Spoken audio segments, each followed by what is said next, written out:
स्वामी समर्थ. मी योगिता स्वागत करते तुमचं माझ्या चॅनलवरती. तर तुम्हा सर्वांना माझ्याकडून आणि माझ्या परिवाराकडून शारदीय नवरात्री उत्सवाच्या हार्दिक हार्दिक शुभेच्छा.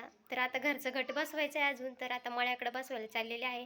आमच्या गावाकडच्या पद्धतीने कसे घट बसवतात ते तुम्हाला दाखवणार आहे. तर व्हिडिओ स्किप न करता पूर्ण बघत चला. तर चला आता आपण आहे ना, जो इथला आमचा म्हसोबा आहे तिथं जाणार आहोत. तर चला व्हिडिओ स्किप न करता पूर्ण बघा.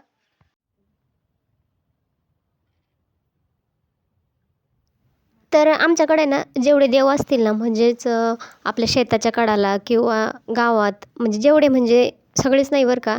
जसं म्हसोबा असतील तर आणि किंवा मळ्यात जर एखादं आपलं शेतापायी मंदिर असेल तिथं, तर आमच्याकडे ना मळ्यात एक जो म्हसोबा आहे मग तिथं एक बसवला जातो आणि एक शंभू महादेवाला. पण आता कसं आहे ना, सगळीकडं पाणीच आहे, तर त्याच्यामुळं तिकडं बसवायला काय म्हणजे जायला जागाच नाही आहे. तर त्याच्यामुळं तो आम्ही विहिरीपाशीच बसवला.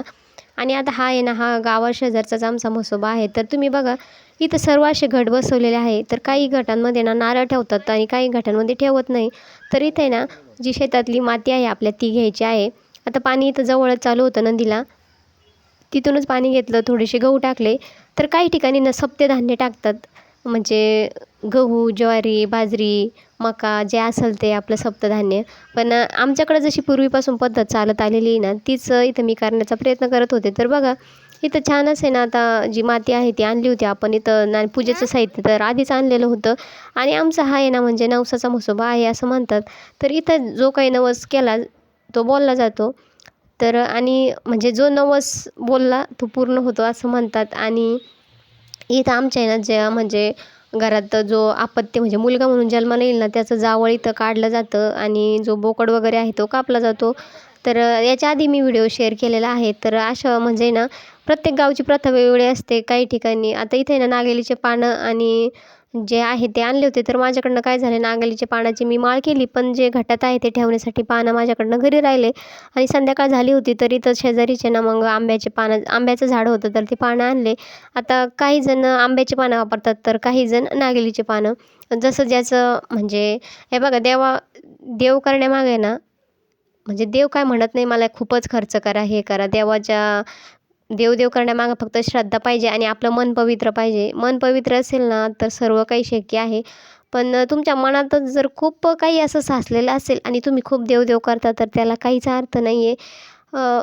देवाकडं कधी मागता, देवा समोरच्याचं चांगलं कर, त्याच्यामागं माझं कर, असं जर हेतू ठेवला ना, कधीच काही कमी पडत नाही.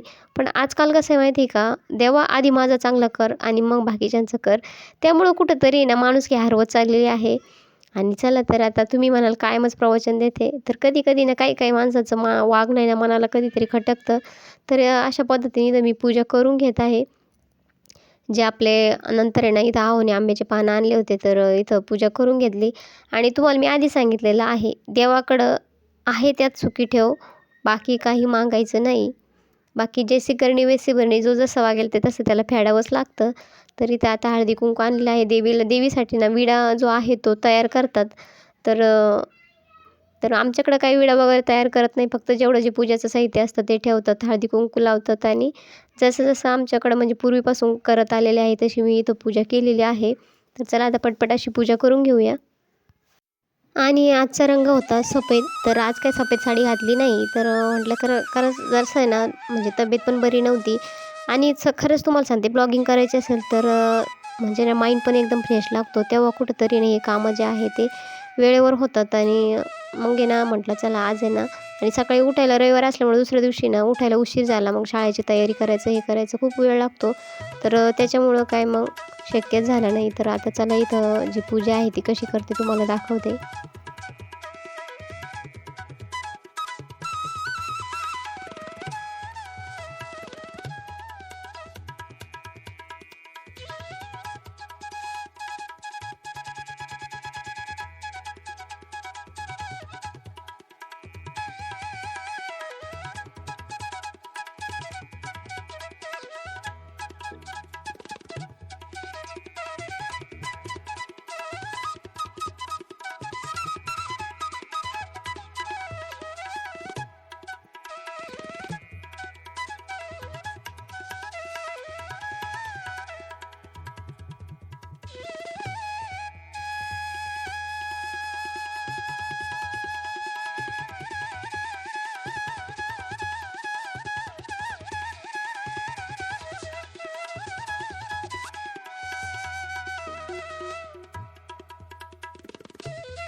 तर आता मळ्यातला घट बसून झाला होता. घरचा जो घट आहे ते बसवायचा होता आणि इथं गणपती बाप्पाला पहिला अभिषेक करून घेतला आणि बाकीचे जे देव आहेत त्यांनाही अंघोळ वगैरे घालून घेतली. कारण 10 दिवस देवघटी बसतात. मग नंतर त्यांना काही अंघोळ वगैरे नसते.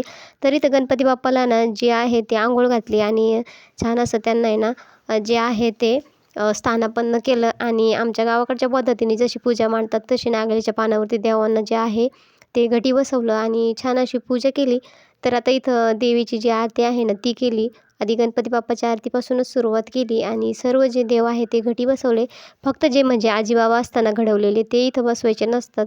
तर इथं बघा फायनली सगळे देव ठेवून घेतले. म्हणजे आधी गणपती बाप्पाला ठेवलं, गणपती बाप्पाची पूजा केली आणि मग नंतर आहे ना जे पूजाचं साहित्य होतं ते ठेवलं. इथं घटाला पण हळदी-कुंकू लावून घेतलं. घटामध्ये पण नागेलचे पानं ठेवले. जो दोरा म्हणजे असतो ना पंच काय म्हणतात त्याला, मला नाव येईना त्याचं.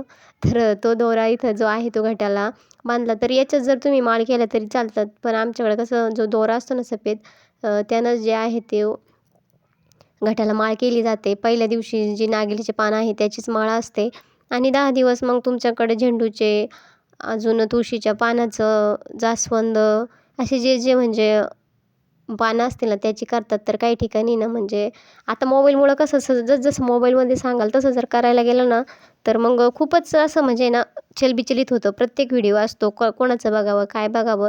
त्याच्यापेक्षा जशी आपली प्रथा चालत आलेली आहे ना तसं करायचं. कारण ते ना मग जास्त खिचडी होती. काय करावं, हे करावं की ते करावे. पण आपली जशी प्रथा आहे ना ती मोडू नये. हां, जे योग्य आहे ते योग्य आहे, जे अयोग्य आहे ते अयोग्य आहे. काहीतरी म्हणजे ना काही पूर्वीपासून चालत आहे ते धरावं पण लागतं. काही गोष्टी आहेत त्या सोडाव्या पण लागतात. पण देवधर्माच्या बाबतीत काही असं केलेलं बरं. तर इथं सर्व देवांना जे आहे ते हळदी-कुंकू लावून घेतलं, पूजा करून घेतली. फुलं काय आहे ना शक्यतो जास्त नव्हते. जेवढे होते तेवढे मी नंतर आहे ना देवाला जे आहे ते वाहून दिले आणि छान अशी तर रांगोळी काढली होती. तर बघा आता जे देवाचं पूजेचं साहित्य आहे देवीचं ते ठेवलं, दिवा लावला. तर हा दिवा आहे ना आमचा दगडीच दिवा आहे. खूप जुना दिवा आहे हा. तर तोच दिवा मी इथं ठेवला. छान अशी थोडीशी ना रांगोळी काढली. आता हा दिवा म्हणजे शक्यतो ना हा दिवा जर लावला ना तुम्ही खरंच खूप भारी असतो आणि जास्त तेल आहे ना त्याचं खाली पाझरत नाही. दिवा खूप छान राहतो, विझत पण नाही. तर चला इथं अगरबत्ती वगैरे लावून घेते आता आणि हा दिवा अशा पद्धतीने लावला आहे. अशा पद्धतीने अशी साधी आणि सिंपल एकदम सोपी पूजा इथं मांडणी झालेली आहे. तर तुमच्याकडं कशी पूजा होते ते मला कमेंट करून नक्की सांगा आणि आजचा व्हिडिओ तुम्हाला कसा वाटला तेही मला कमेंटद्वारे सांगा. तर चला आता आरतीला सुरुवात करूया. तर आरतीची आपली मानकरी कोण असतं म्हणजे आरू.